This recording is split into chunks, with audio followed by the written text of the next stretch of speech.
को दे दिया, मेरी तरफ से शादी की गिफ्ट, वो चूड़ामणि। जो सीता ने चूड़ामणि हनुमान को दी थी, वो चूड़ामणि की कथा कितनी लंबी है जरा ध्यान देना। आपने राम कथा में कभी सुनी ना सुनी, पर आज शिव पुराण में सुनी।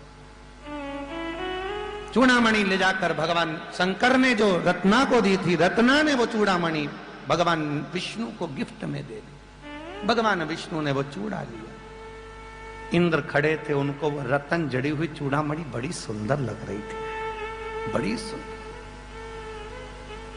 कहा प्रभु ये चूड़ामणि जो आपको दी है मैं ले सकता हूं? भगवान विष्णु ने उठाकर उनको दे, ये लो चूड़ामणि तुम रख लो।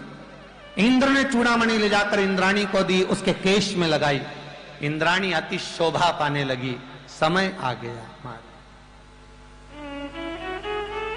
और उसी समय पर एक समरासुर नाम का राक्षस, उस समरासुर राक्षस को वही मार सकता था जिसके घर में कोई संतान का जन्म ना हुआ। अब इंद्र के यहां तो पुत्र जयंत हो गया था, शिव जी के यहां भी थे, सबके यहां बच्चे थे, पर एक ही थे उस समय पर राजा दशरथ, जो सूर्य वंश में प्रकट हुए थे। इनके घर में संतान नहीं थी। कहा समरासुर को मारने के लिए आपको आना है। दशरथ जी को निमंत्रण दिया। दशरथ जी ने पेराक्षोणी सेना तैयार करी, समरासुर पर आक्रमण किया। आक्रमण कर समरासुर के बध निकल गए। समरासुर मर गया। मरा तो इंद्र प्रसन्न हो गया, क्योंकि समरासुर ने इंद्र की पूरी सत्ता को छुड़ा लिया। प्रसन्न हुआ। प्रसन्न होकर इंद्र ने दशरथ जी को सपरिवार भोजन पर बुलाया। कौशल्या और सुमित्रा नहीं गई, कैकेयी और दशरथ जी भोजन करने के लिए जब पहुंचे, पूरा आव भगत संस्कार इंद्र ने किया और इंद्र ने दशरथ जी को बहुत सारे रत्न प्रदान करे। कैकेयी जाने लगी तो इंद्र की पत्नी इंद्राणी ने हाथ जोड़कर रोककर कहा, कैकेयी जी आपके पति के कारण आज मैं वापिस अपनी सत्ता पर बैठी हूं।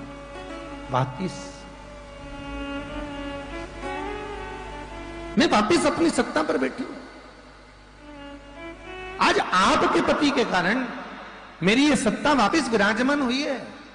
मेरी सत्ता वापिस, इसलिए मैं अपनी चूड़ामणि कैकेयी आपको देती हूं। कैकेयी ले ये चूड़ामणि, तुम्हारे जिस राज्य की नारी इस चूड़ामणि को पहनेगी, उस राज्य का राजा कभी हार नहीं सकता। जिस नगर में चूड़ामणि पहनी हुई स्त्री रहेगी, उस नगर का राजा कभी नहीं मर सकता, कभी पराजित नहीं हो सकता, विजय ही प्राप्त होगा। चूड़ामणि दे दी कैकेयी को।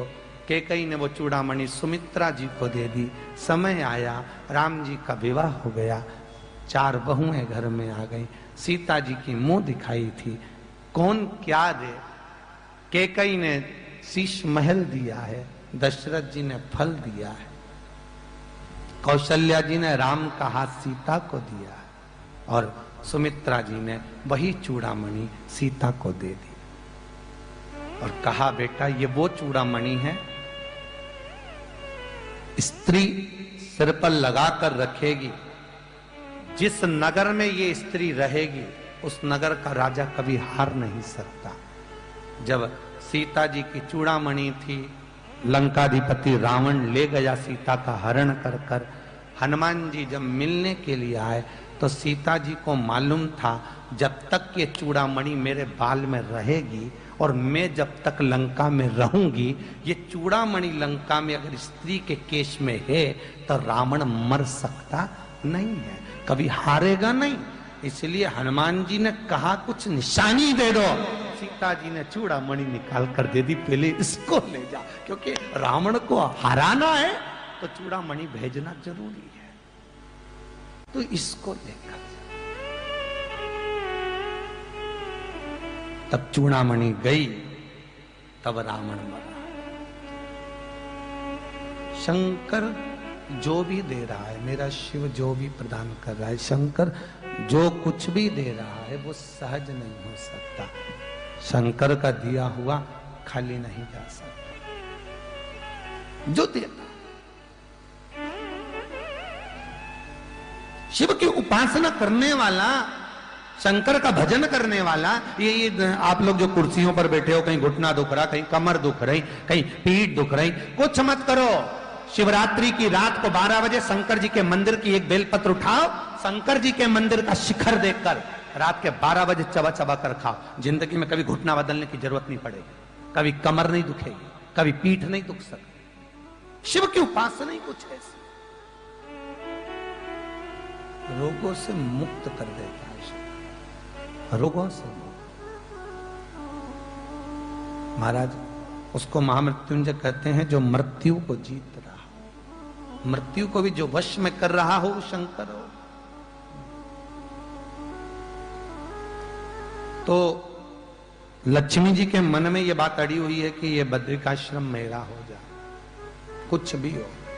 अच्छा देखो, केवल भगवान कृष्ण के यहां पर 1 लाख संतान नहीं दी। उठाकर देखिए शास्त्र।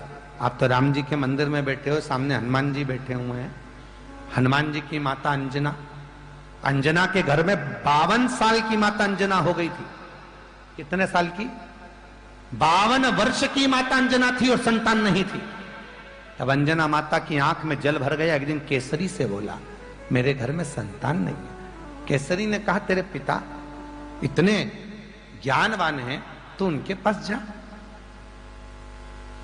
गई गौतम बाबा के पास में अंजना ने जाकर कहा, पिताजी मेरे घर में संतान नहीं है। गौतम बाबा ने कहा, तू शंकर जी की आराधना कर।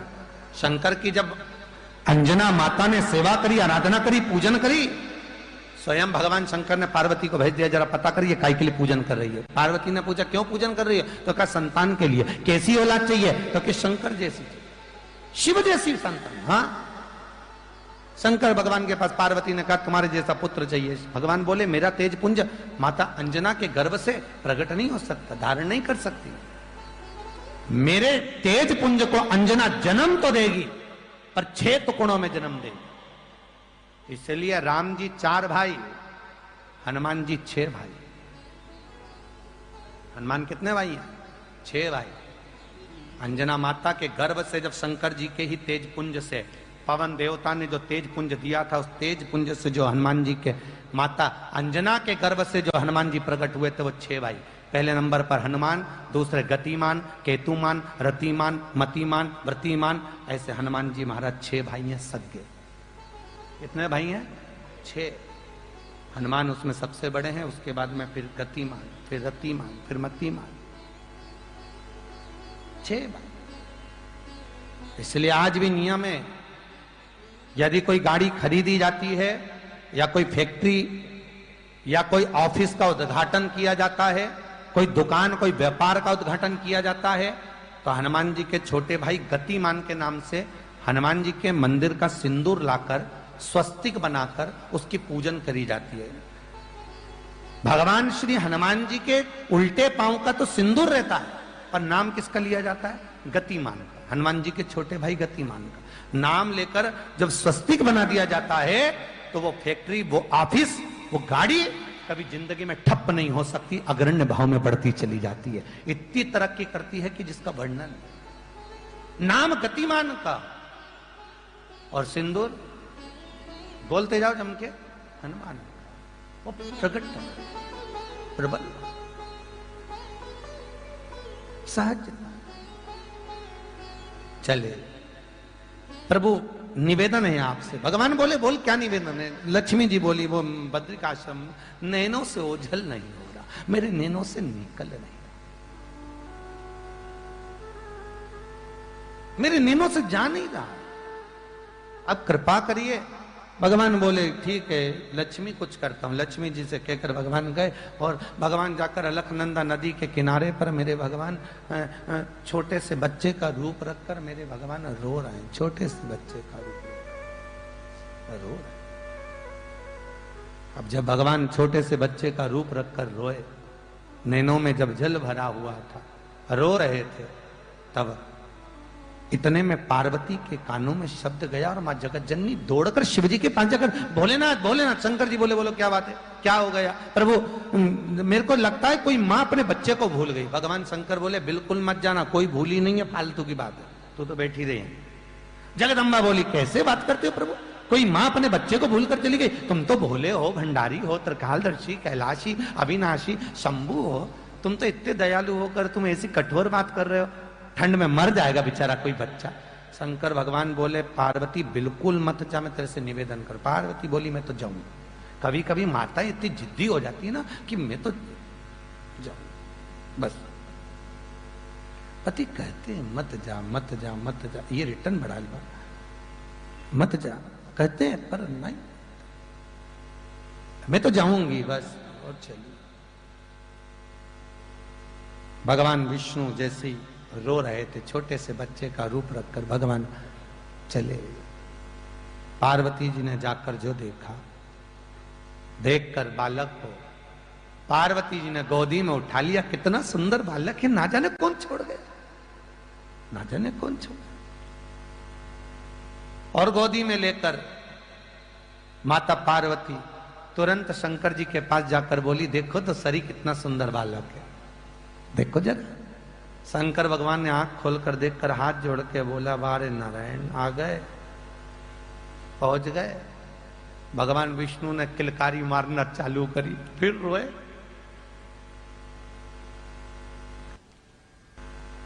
फिर रो रहे। अब चले शिव। शंकर ने कहा, शंकर बोले, पार्वती ये बालक तेरे पास में आ गया, अब इसको वापिस छोड़िए। नहीं नहीं नहीं, छोड़ूंगी नहीं। कैसी बात करते हो छोड़ने की? छोटा सा बालक है बेचारा, मर जाएगा पानी में, मत ठंड में, बद्रिकाश्रम में कितनी ठंड। नहीं नहीं, रख लिया गोदी। अब 33 करोड़ देवताओं में केवल एक देव अधिदेव महादेव एक ऐसे हैं, केवल एक शंकर, जो अपनी धर्म पत्नी के साथ रोज शाम को घूमने जाते हैं। केवल 33 करोड़ देवता में एक देवाधिदेव महादेव ऐसे हैं जो अपनी धर्म पत्नी के साथ रोज घूमने जाते हैं, प्रतिदिन। अब ये तो घूमने जाए, इनको देख के लक्ष्मी जी कुड़ के मरीज जाए। अब लक्ष्मी जी के मन में आए, बताओ, चल दिए नंदी पे बैठ के। फिर एक दिन लक्ष्मी जी ने भगवान विष्णु से कहा, देख लो, तुम्हें दिन भर 24 घंटे कम आने से फुर्सत नहीं मिले, और वो शंकर पार्वती को देख लो, रोज शाम होती घूमने निकल जाते। अच्छा, ऐसी बात नहीं है, तुम्हारी पड़ोसन भी रोज रोज पति के साथ घूमने जाए तो बेचारी पड़ोसन की आफत हो जाए। रोज अपने पति से देख लो, तुम्हें दिन भर दुकान दुकान दुकान, घर घर, कमाना कमाना, और वो दोनों देखो हर दिन चले जाए घूमने के लिए, तुम मेरे को कहीं नहीं लेके जाओ। अब की बार भगवान विष्णु ने लक्ष्मी जी से कहा, तू तैयार हो, अब भी लेके चलो तेरे को, हो जा तैयार। लक्ष्मी जी तो तैयार होने गई तो रात हो गई। लक्ष्मी जी जैसे आई, भगवान विष्णु ने कहा तो अंधेरा हो गया। लक्ष्मी जी बोले, अब तो कल चलेंगे। पर ये तो बताओ प्रभु, ये तो शंकर भगवान आते सी बोलते चल गोरा, और गोरा तुरंत चल देती। इनके ताला माला नहीं लगाते, चाबी माबी। अब मैं तो गई तो बैकुंठ का 8 दरवाजा बंद करूं, 24 खिड़की बंद करूं, फिर आऊं, तो इनके घर में ताला माला नहीं लगाए। भगवान विष्णु बोले, कुछ होए तो लगाए। अब उनके कुछ होए तो लगाते, तो कुछ थोड़ा बहुत तो होगा। तो शंकर भगवान बोले, हे थोड़ा बहुत तो है। भगवान विष्णु बोले, थोड़ा तो है, फिर ताला नहीं लगाते। तो इतने में भगवान विष्णु बोले, लगाने की जरूरत ही नहीं। बोली, जब घूमने जाते गले में से एक बब्बा को निकाल के दरवाजे पे छोड़ जाते। किसी के बाप में दमो तो घुस के बताया अंदर। कौन घुसेगा अंदर?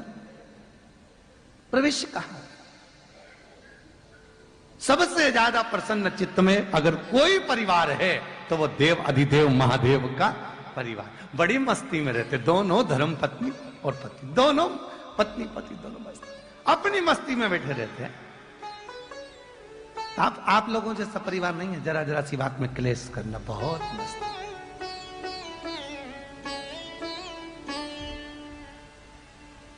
अपनी मस्ती में रहना, बहुत आनंद। और होना चाहिए, जो भी कार्य हो अपनी आनंद चित्त मस्ती में होना। मानो एक सास का जमाई घर पे आया, बहुत दिनों के बाद आया। सास ने उसको खूब रबड़ी, श्रीखंड, दही, दूध खूब खिलाया, खूब। 8 दिन रुका, जमाई जाने लगा तो सास बोली, जमाई सब मत जाइए। जमाई बोला, क्यों? सासू जी सास बोली जमाई साहब तुम्हारे चक्कर में हमें भी दही दूध खाने को मिल रहा है, मत जाइए। जमाई बोला क्यों नहीं जाऊं, आखिर बात क्या है जो मेरे चक्कर में तुमको मिल रहा है। सास बोली क्यों नहीं जाऊं, मेरे चक्कर में क्यों। जमाई बार बार पूछा तो सास ने कह दिया जमाई साहब हमारी भैंस का छोरा हुआ था पाड़ा, जन्म लेने के बाद मर गया, मरने के बाद भैंस ने दूध देना बंद कर दिया, जब से तुम आए हो तब से तुम्हें देख के दूध तो अच्छा दे रही है, काला हूं इसलिए बात कर रही है। अब इसको जमाई और पाड़ा एक जैसा लग रहा है कि तुम्हें देख के दूध तो दे रही, कम से कम रुक जा। और जमाई को गुस्सा आया, सारा श्रीखंड फेंक के चला गया सारा। सास ने आवाज दी जमाई साहब रुक जा, भले 1 किलो दूध रोज घर पहुंचा देना, पर तुम्हें देख के भैंस दूध दे। जमाई को क्रोध लाग मारा। शंकर भगवान बोले पार्वती चल मेरे साथ। पार्वती जी बोली हो प्रभु। पार्वती जी बैठ के जैसे ही चली, अब पार्वती के चलते ही इतने में बालक का क्या करेंगे प्रभु। शंकर भगवान बोले अंदर छोड़ दे। अंदर कौन संभालेगा, भगवान बोले सब अभी तो आ रहे हैं अपन, छोड़ दे। बालक को अंदर छोड़ा, दरवाजा लगाया, कुंडी लगाई, पार्वती जी बैठ कर चल दी। जैसे ही माँ जगत जननी बैठ कर चली और चलते ही वापिस जब आए, कुंडी खोली, अंदर से दरवाजा बंद था। अंदर से दरवाजा बंद तो खोला जा रहा है, अंदर कौन है कोई खोलता नहीं है। दरवाजा बजाया माता पार्वती ने, कोई ने खोला नहीं। बहुत परेशान हो गई माता पार्वती, आंख में जल रखकर रोने लगी माँ।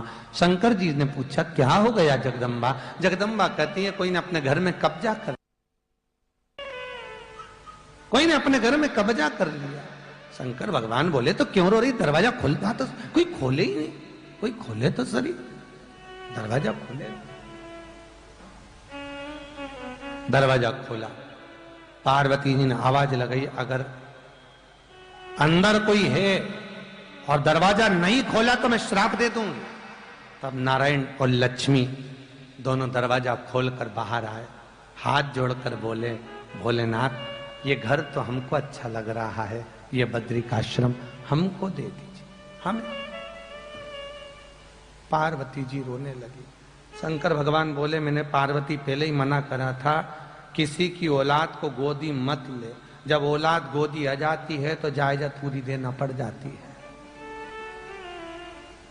मैंने मना करा था तेरे, तो क्यों ली गोदी। तो मुझे क्या मालूम था कि गोदी लेने में इतना घाटा हो जाए।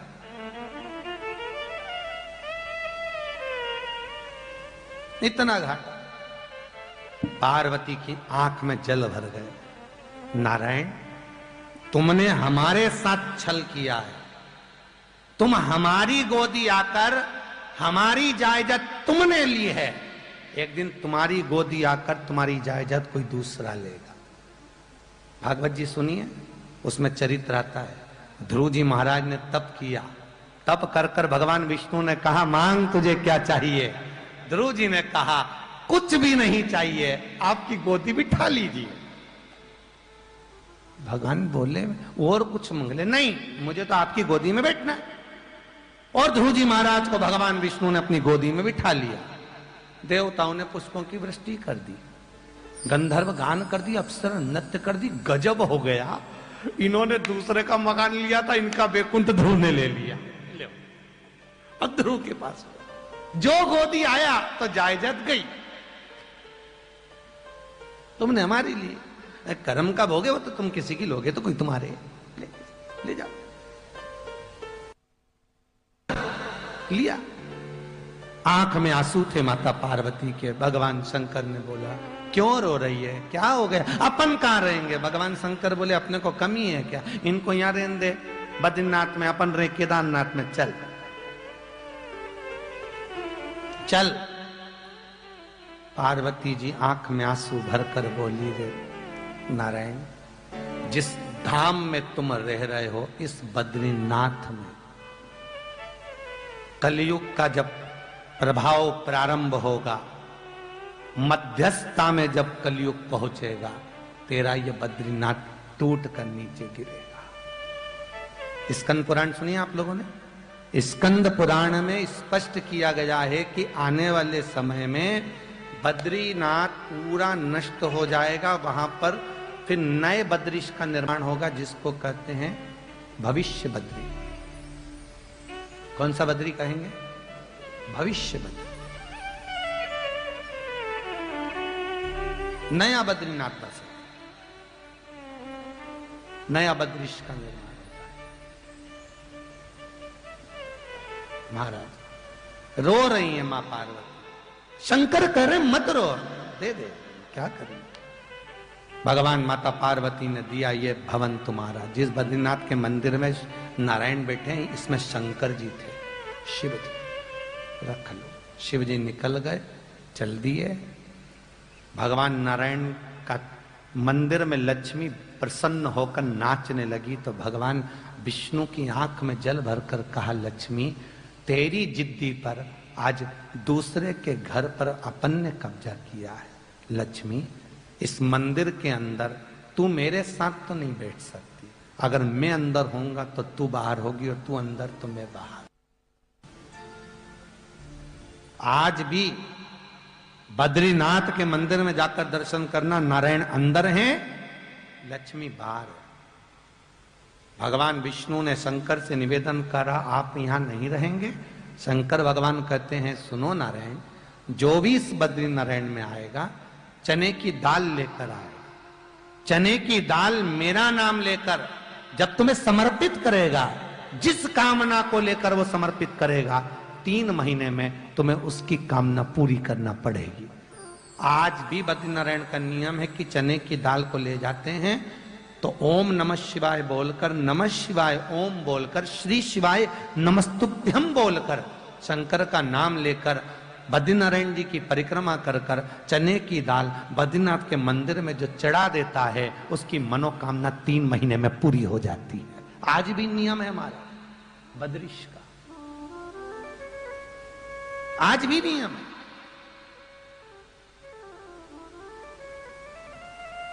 महाराज भगवान शिव की कृपा है, बद्रीश भगवान शंकर की कृपा। और बद्रीनाथ जाते समय बीच में पांडुकेश्वर पड़ता है, करें दर्शन आप लोगों ने? बीच में पांडुकेश्वर पड़ता है राइट हैंड पर, जहां पर पांडवों ने भगवान शंकर की आराधना करी थी और शंकर भगवान को प्रकट किया था। शिवजी पांडुकेश्वर के नाम से विख्यात हुए थे।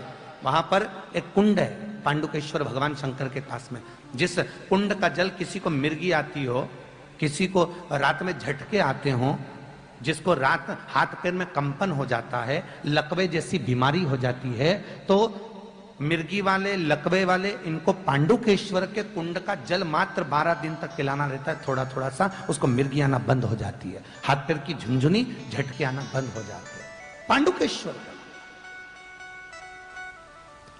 शंकर के मंदिर के बाहर का जो क्रम है, दुनिया में केवल कुछ ही शिव जी के मंदिरों के आसपास में जो कुंड है, जैसे त्रिजुगी नारायण, जहां शंकर और सती का विवाह हुआ था। पूरी दुनिया में भगवान शंकर की 52 शादी हुई हैं, कभी उमा के रूप में, कभी कात्यायनी के रूप में, कभी चंद्रघंटा, कभी स्कंदा, कभी सती, कभी पार्वती।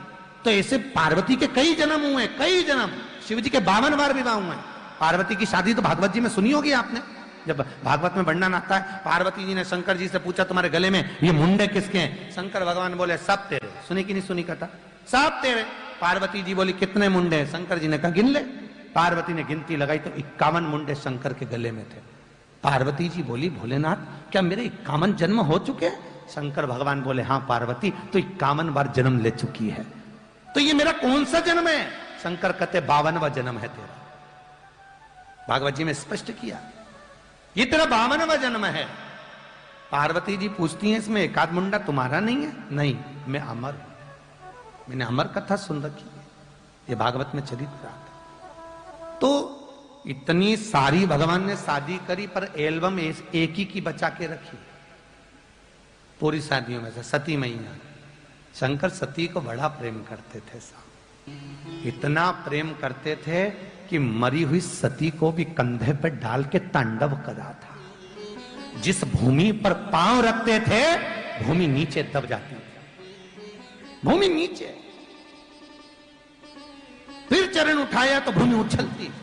ये जितने पहाड़ पर्वत बने शंकर के, सती मैया को कंधे पर रखकर शिव नाचे थे, उससे ये पहाड़ पर्वत बन गए। नारायण को लगा क्या करूं, ऐसे तो पूरी पृथ्वी नष्ट हो जाएगी। नारायण ने सुदर्शन फेंक दिया, सुदर्शन भेजा, माता सती के टुकड़े टुकड़े कर दिए। 51 टुकड़े माता के शरीर के हो गए, 51 शक्तिपीठ का निर्माण हो गया। 51 शक्ति सती के टुकड़े कर दिए। तो किसी उमा, पार्वती, कात्यायनी, चंद्रघंटा, स्कंदा, जितनी माताएं, किसी की भी एल्बम भगवान शंकर ने संभाल के नहीं रखी, पर सती की एल्बम शिव जी की आज तक संभली है। कभी आप लोग केदारनाथ जी जाएंगे तो केदारनाथ जी से गौरीकुंड से 12 किलोमीटर की दूरी पर त्रिजुगी नारायण है, जहां सती और शिव का विवाह हुआ है। किसका विवाह हुआ है? सती और शिव का। जब विवाह की अग्नि वहां जो प्रकट हुई थी, वो अग्नि आज तक त्रिजुगी नारायण में जल रही है, आज तक नहीं बुझी, अभी भी जल रही है। माता पार्वती, माता सती ने शंकर के साथ जिस अग्नि के फेरे लिए थे, उससे 7 कुंड बन गए थे अपने पांव की एड़ी से। आज भी नियम है साहब, किसी को कैंसर जैसा रोग हो जाता है, डॉक्टर ने कह दिया ये कैंसर मालूम पड़ जाए तो त्रिजुगी नारायण का जल लेकर आइए 7 कुंड का, उस व्यक्ति को देना चालू कर दीजिए, कभी कीमोथेरेपी की जरूरत नहीं पड़ेगी और रोग मुक्त हो जाए। रोग त्रिजुगी नारायण, जहां पर सती और शिव का मंगल विवाह हुआ है, जहां की अग्नि आज तक जल रही है। आज भी एल्बम संभाल के रखी है शंकर ने सती के विवाह की, आज भी दिखती नजर है। सहज नहीं है शिव, शंकर ओघड़ी है महाराज। शास्त्र कहता है भोलेनाथ से निराला यहाँ को ही नहीं, भोलेनाथ से निराला यहाँ कोई नहीं। भगवान शिव जैसा अवघड़ दानी है। भगवान केदार गए, बद्रीश दे गए, ऐसी कोई भूमि जहां शिव ना हो। जब आक्रमणकारियों ने आक्रमण करा, गोवर्धन नाथ जी के शिखर पे से श्रीनाथ जी की मूर्ति को ब्रजवासियों ने बैलगाड़ी में घास में छुपाकर जब लेकर चले मारवाड़ की भूमि नाथ द्वारा में जब आए, सब दूर मेरे श्री जी बाबा थक गए, मेरे श्रीनाथ जी सब दूर थक गए। और श्री जी बाबा जैसी थके, थककर श्रीनाथ जी ने कहा भोलेनाथ, शंकर जी आए, बोलो प्रभु क्या बात है गोवर्धन नाथ जी। शंकर जी से गोवर्धन नाथ जी बोले मैं कहाँ रहूं, तो आप यहां मारवाड़ भूमि में रहो, नाथ द्वारा में आराम से विराजमान हो, रहो यहीं पर। फिर मेरी रक्षा कौन करेगा? शंकर भगवान बोले एक लिंग जी के रूप में मैं रहूंगा, आप रहिए, आपकी रक्षा मैं करूं। तिरुमाला के शिखर पर तिरुपति जब भगवान विष्णु तप करने आए तो उन्होंने शंकर जी से पूछा कि मैं तप कहां करूं, तो कहा तिरुमाला के शिखर पर करो। रक्षा कौन करेगा? शंकर कहते हैं कपिलेश्वर महादेव के रूप में नीचे बैठकर मैं रक्षा करूंगा। तिरुपति कौन कौन गया है? जो गए हैं उनको मालूम होगा, ऊपर नारायण, नीचे कपिलेश्वर महादेव। नाथ द्वारा कौन कौन गए? गयो दर्शन करे होंगे, नाथ द्वारा इधर तो एक लिंग जी उधर, रक्षा कर। ऐसी कोई भूमि हो जहां शंकर ना हो। सर्वस्व शिव। द्वारका नाथ ने भी जब भजन किया है नागेश्वर का, तो नागेश्वर विराज। कोई भूमि नहीं जहां शिव ना हो, शंकर चरित्र आया है। कहते हैं शिव महापुराण की कथा में मात्र जीव 5 मिनट भी पहुंच जाता है तो उसकी जिंदगी सवर जाती है। भागवत, रामायण, गीता, अन्य पुराणों का स्मरण तो बहुत करा है, पर कहते हैं भगवान शिव की कथा मात्र एक बार भी श्रवण कर ले जी, 7 पीढ़ी को तारती है। भागवत जी बोला होगा ना, पंडित जी ने बताया होगा, 7 पीढ़ी।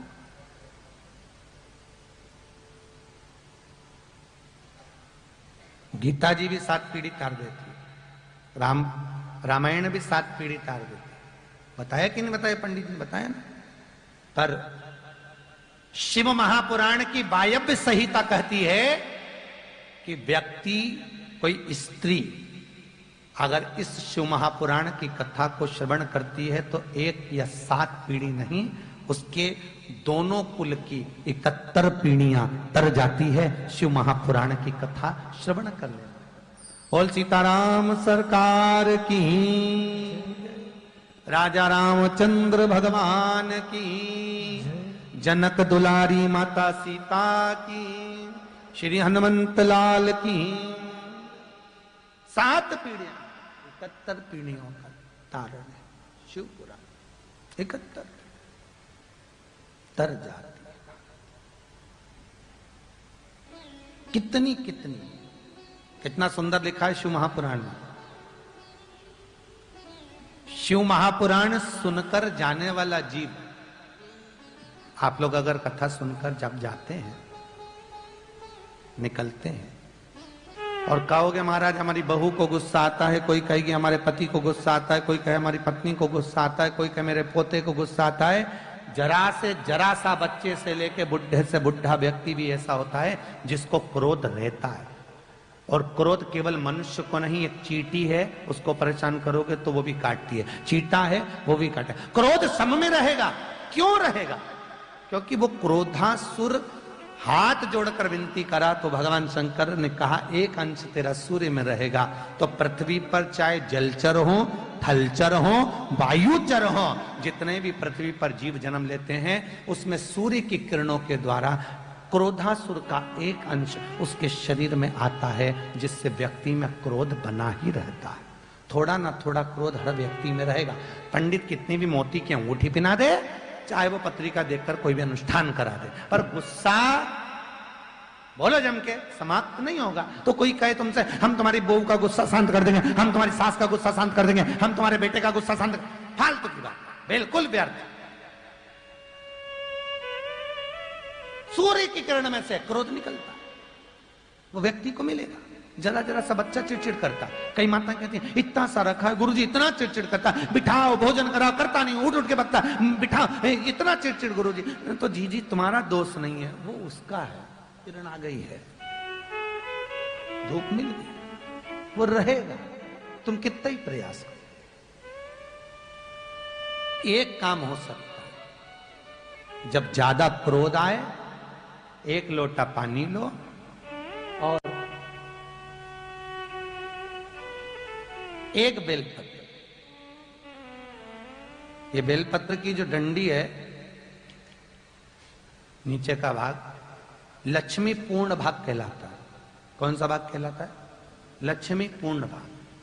ठीक है, जैसे वो आप लोग को पान का पत्ता देखियो, पान जो पूजन में पान से पूजन होती है ना, ये पान का पत्ता जो होता है, ये देखा है? ये काय से प्रकट हुआ है? ये पान कहां से जन्मा? इसको पूजन में क्यों महत्वता दी गई? पीपल का पत्ता पूजन में नहीं रखा जाता कि तो भाई पीपल का आजकल रखने बात दूसरी है, परंतु मुख्य अगर कोई पत्ता है तो ये पान का ही पूजन में इसको रखते हैं, जल छोड़ने के लिए, पूजन में गणेश जी विराजमान करना, स्वस्तिक बनाना। इसकी महत्वता क्यों है? कहां से आया ये? किधर से प्रकट आई है? तो इसके प्रकट का कारण है समुद्र मंथन की कथा। जब मंथन हुआ, उस मंथन में अमृत निकला। क्या निकला है? अमृत। अमृत के कलश को देवता ले जा रहे थे, राक्षसों ने छुड़ाया। राक्षसों ने छुड़ाया, फिर देवताओं ने छुड़ाया। देवताओं ने छुड़ाकर वो अमृत का कलश, जहां पर इंद्र का ऐरावत हाथी बंधता था, उस ऐरावत हाथी जिस खंबे से बनता था, उस खंबे के पास छुपा दिया। कहां पर छुपाया है? वो ऐरावत हाथी के बंधने वाली खंबे के। अब खंबे के पास में वो अमृत का कलश छुपाया। छुपाते से ही जब वो अमृत के कलश को छुपाया जा रहा था, उसमें से 1 बूंद पृथ्वी पर गिरते से ही अमृत के कलश के पास एक बेल चढ़ गई। वो बेल खंबे के ऊपर चढ़ती चढ़ती चढ़ती चढ़ती आगे बढ़ गई। जैसे ही बेल चढ़ी, चढ़ते से उसमें पत्ते लगे, उस पत्ते को ऐरावत हाथी बंधा हुआ था, उसने उस पत्ते को तोड़ा और खा लिया। काय का पत्ता? यही पान का। ऐरावत ने खाया। अब ऐरावत हाथी ने जब पान खाया तो बड़ा मस्त रहने लगा। एक दिन इंद्र ने ऐरावत से पूछा कि तू ऐसा क्या खा गया जो इतनी मस्ती में रह रहा है? तुम देखना पान खाने वाला बड़ा मस्त में रहता है, अलमस्ती, और मुंह में भरा रहेगा और कुछ बोलेगा कुछ निकलेगा, अलमस्त अलमस्त। तो तूने खाया क्या ऐसा जो तू अलमस्त है? इंद्र ने पूछ लिया। ऐरावत बोला, वो खंबे के पास में जहां तुमने बांधा था वहां पर एक बेल लगी, उस बेल के पत्ते मैंने खा लिए। इंद्र ने देखा तो पत्ते को लिया तो पत्ता इंद्र ने खाकर देखा, इंद्र खाया तो इंद्र मस्ती में रहने लगा।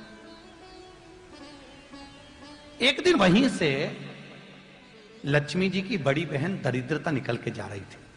उस दरिद्रता ने पत्ता तोड़ लिया। पत्ता तोड़कर दरिद्रता ने भी मुंह में उस पत्ते को ले लिया। जाते जाते वो पत्ता भगवान विष्णु के पास पहुंच गया, ब्रह्मा जी के पास पहुंचा। ब्रह्मदेव ने कहा, ये पान में मध्य भाग में लक्ष्मी का निवास होगा और इसकी जो तने हैं, जो तने बने दिखते हैं, इसमें कामदेव का निवास है। पर इस दरिद्रता ने इसको झूठा करा है, तो इसके आगे के भाग में और पीछे के भाग में दरिद्रता का निवास होगा। इसलिए आज भी पान बनाने वाला जो तमोली होता है वो आगे का भाग और पीछे का भाग काट के ही पान बनाता है, क्योंकि इसमें दरिद्रता देवी बैठी रहती है जो खाता है। इसलिए अगर पूरा पान कोई बना हुआ खाता है तो उसके घर में कभी लक्ष्मी नहीं टिक सकती जिंदगी भर, और वो धीरे धीरे बर्बादी की कतार पे आ जाता है। भगवान विष्णु ने कहा, दरिद्रता तेरे आगे के भाग और पीछे के भाग में तू रहेगी इस पान के अंदर। पर कभी देव पूजन में कभी भी खंडित पान समर्पित नहीं होगा। तो दरिद्रता देवी कहती है, प्रभु अगर देव पूजन में ये पान का पत्ता यदि जलाशय में, पानी में या किसी देवता के विराजमान में रखा रहेगा तब तक मैं पूर्ण तरह से दूर रहूंगी, पर यह पत्ता यदि कोई एकांत में पड़ा हुआ है तो फिर मेरा निवास हो जाएगा। इसलिए आज भी पानी के कलश के अंदर इस पत्ते को डालकर रखते हैं। तुमने कभी पान की दुकान गए हो? पान की दुकान पे देखना पत्ते रखता ना तो उसमें पानी छींटता रहता है, कहीं दरिद्रता नहीं भरा जाए। जब तक जल इस पान के पत्ते पर है तब तक दरिद्रता दूर है, और पत्ता सूखा दरिद्रता का निवास हुआ। तो पत्तों की बड़ी महत्वता होती है। अपन चलें तो यहां जो लक्ष्मी का एक भाग यहां पे राजा महाराज, जब घर में बहुत क्लेश हो, बहुत अशांति हो, बहुत परेशानी हो, एक लोटा पानी भर कर ले जाओ। ऊपर जो जलाशय होता है, जलाशय देखा जहां से शंकर जी के ऊपर पानी गिरता है। शंकर जी के 13 बच्चे हैं। कितने बच्चे हैं शिव जी के? 13। 13 बच्चों में से शंकर जी की 6 लड़कियां हैं। 6 लड़कियों में से शंकर जी की 5 लड़कियों का स्थान, जहां से पानी शंकर के ऊपर गिरता है, जिस जलाशय से, जिस कुंड से, जिस जलाधारी से, उस जलाधारी में से जो बूंद बूंद पानी गिर रहा है, ये शंकर जी की 5 लड़कियों का स्थान होता है। कितनी लड़कियों का स्थान है? 5। शंकर की 5 बेटियां, जया, विषहरा, शामरी बारी, दोतली और देव। ये शंकर भगवान की 5 लड़कियां इस जलाशय में विराजमान, जो एक एक बूंद पानी अपने पिता के ऊपर गिरा रही।